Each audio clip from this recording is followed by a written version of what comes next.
I've learned by experience that instructions are usually given for a reason.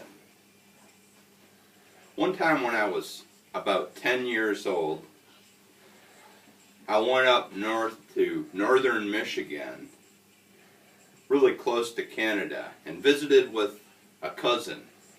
We were great friends and we would hang out. This particular trip, one of my uncles was there. Now my uncle was a trainer for Disney, and he trained bears and wolves, all kinds of different animals. On this trip, he had brought along a bear, and he was actually conducting shows. He had been there for about a month and been conducting shows for 3 weeks with my cousin who was 12. So I got to go stay with them, and he was set up in a location where he had set up a spot for the bear to do tricks. Had a travel trailer right beside the spot. My cousin and I got to go stay with them, and my cousin had been helping them for 3 weeks, actually doing the tricks, while my uncle announced what was going to happen. So I got to spend a lot of time with this bear, and I was able to go in and do tricks myself. So along about halfway through the trip, we had a big family reunion, and we went for a picnic out by Twin Lakes, which was a 20-mile drive away.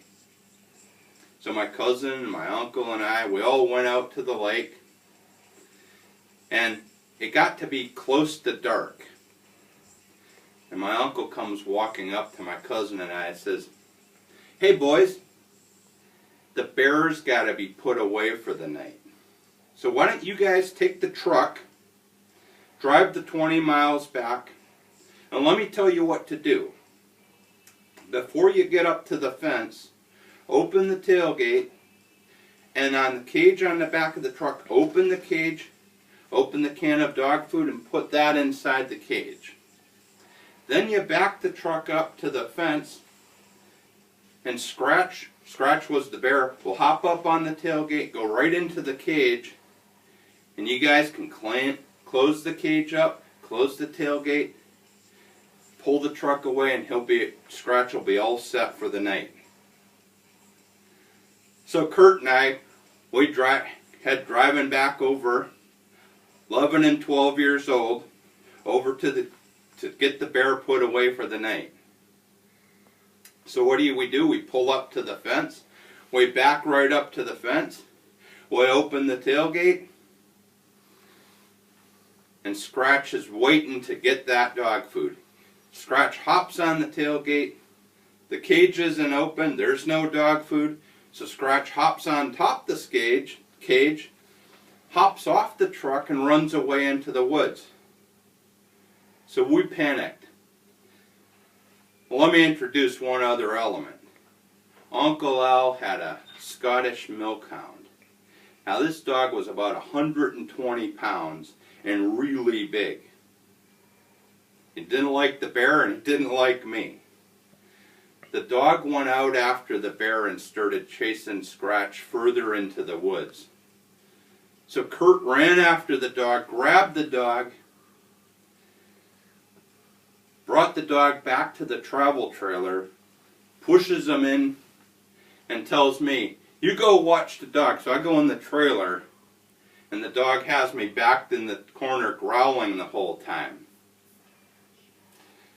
Kurt grabs the can of dog food and gets the cage open, and he goes running out after Scratch. And he's like out there with a can of dog food. "Here, Scratch, here, Scratch." Well, Scratch smelled the dog food, and he came after Kurt. Now, bears can be really fast. So Kurt's running as fast as he can for the truck.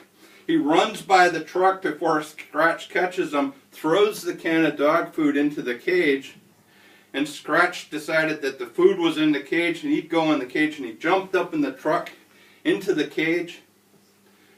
Kurt comes around the truck, closes the cage, closes the tailgate, and I come out of the trailer.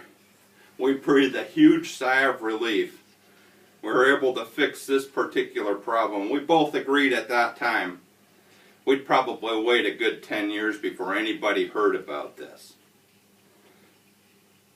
So it's critical to remember, when you're given instructions, oftentimes those are for a good reason.